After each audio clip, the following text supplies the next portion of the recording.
602 Wheelock Road.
There was one other gentleman, I don't know where he went. Hey, Mr. Lopez, you witnessed the plane crash today? Tell me what you saw, what you heard, what you did, what happened? Well, basically, I was sitting at a red light, waiting to make a left-hand turn, and just heard a noise. Happened to look up, and there was a plane hitting the light pole right to the right of me.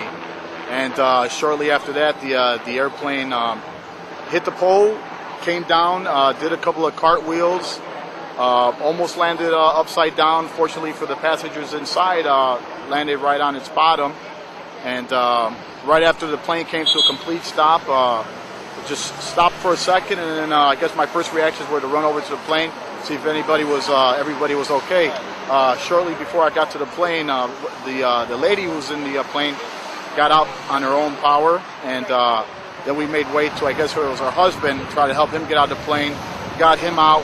We sat him down at the middle, the medium, I guess, middle of the street, and I asked him. I said, "Hey, what happened? Did you notify the airport that you were about to make a crash landing?" And he told me, "No, because I just took off and I lost all power." And he took off from the Clow Airport right back here, and I guess since he lost power, what he was trying to do is that he was trying to make an emergency landing back in that open field back there, and he didn't even make it that far because, like I said, he hit this light pole right back here with a Lily Cash sign. And let me get this straight. You were actually coming north on Weber then? No, I was about to make a left-hand turn onto Weber. I was sitting right here on. Okay, so you're going west, or sorry, eastbound on Lily Cash.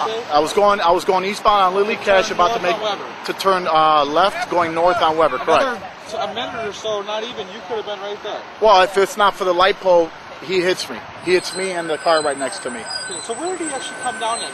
He spun around? He spun around. He hit the pole, like I said. Once he hit the pole, he started. Okay, I see. The plane turned. When it turned, it kind of came and hit on an angle.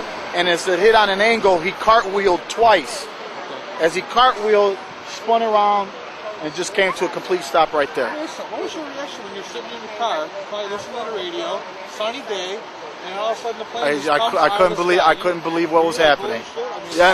I was, because I think, well, you know, it was crazy because every night I see the planes going over my house, and I say to myself, one day one of these planes may not make it to the strip.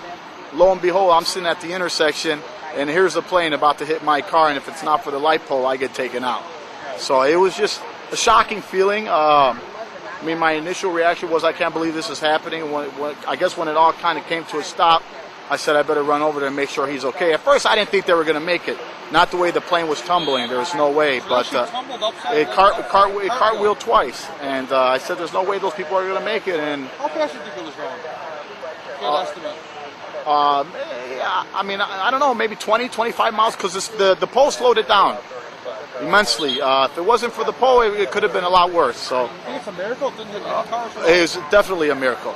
A miracle that they were able to walk out in their own power, and a miracle that it didn't hit any of these cars at each intersection. At each intersection there was cars.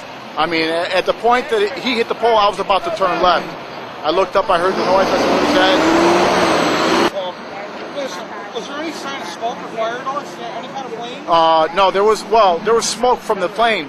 Once it came to a stop, there was no flames. Initially, when we were running to the plane, we were just trying to get there in time to make sure if there's anybody in there, get them out in case, the airplane does happen to blow up, because it was smoking. the mechanics from the airstrip right back here, they got here immediately. One of them ran right into the plane, shut off the engine, did a couple of other things, and fire department got no. Before the fire department got here, yeah, absolutely, yeah. All right. Well, I think the pilot and his passenger appreciate your efforts today. Well, you know, I'm just glad everybody's okay. So.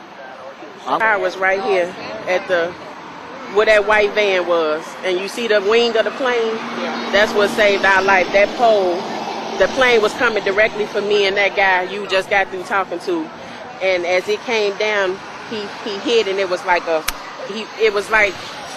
bolo bat. It was like hit, and he moved back, but at the same time he moved back, he was coming back forward.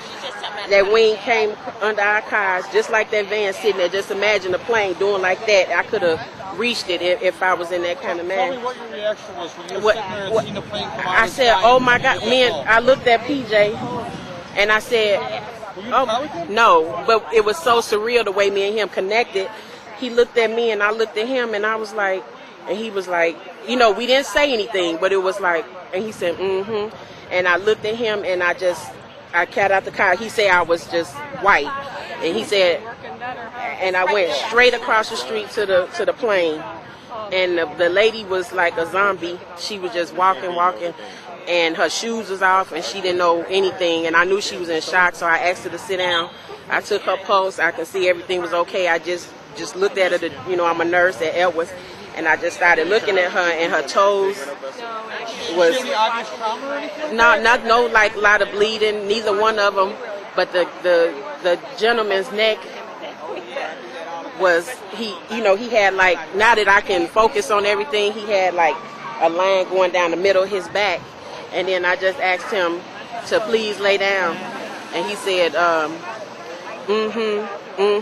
that's all he could get out was so I never physically heard any words. The gentleman looked like he was about I want to say 62, 65. How about his passenger? The passenger looked like she was about, I want to say 45, something like that. And she just, from what I could see as a nurse, she just had a whole, like a deep purple mat, you know, like around her arm bruise. It was real bad. From your experience being a nurse, it doesn't look like anything life-threatening? No, I think they both would probably be okay. Minor injuries? Minor injuries. The gentleman, just from my experience, I think later he might be worse than what he was, but it was all like so split second. The guy from that guy right there, he was the first one here. No, that's PJ, that man with the blue. Okay, And me and him from the cloud, and him and me and another guy pulled the pilot out, literally over the wing, and we scooted him back to the wall here, and everybody was worried about it blowing up. So the guy came, 3 or 4 guys in those same uniforms came in and turned off everything. Yeah, I think he actually was on the radio with the airport. Told him Okay, he lost engine okay, because they was here quick. So fast. Boy, you know what I think they knew, because now me and PJ found out that he was trying to set down over in the field over there, but he lost power, and then the turn is when he was trying to get back, is when he crashed in front of us and cartwheeled all the way over to that spot, and that wing wasn't there. He flipped on his head. It was surreal. It was just like something out of Bad Boys or Independence Day, and I'll never forget the sound that plane made when it hit in front of us. It was like, Do me a favor, can you say it's what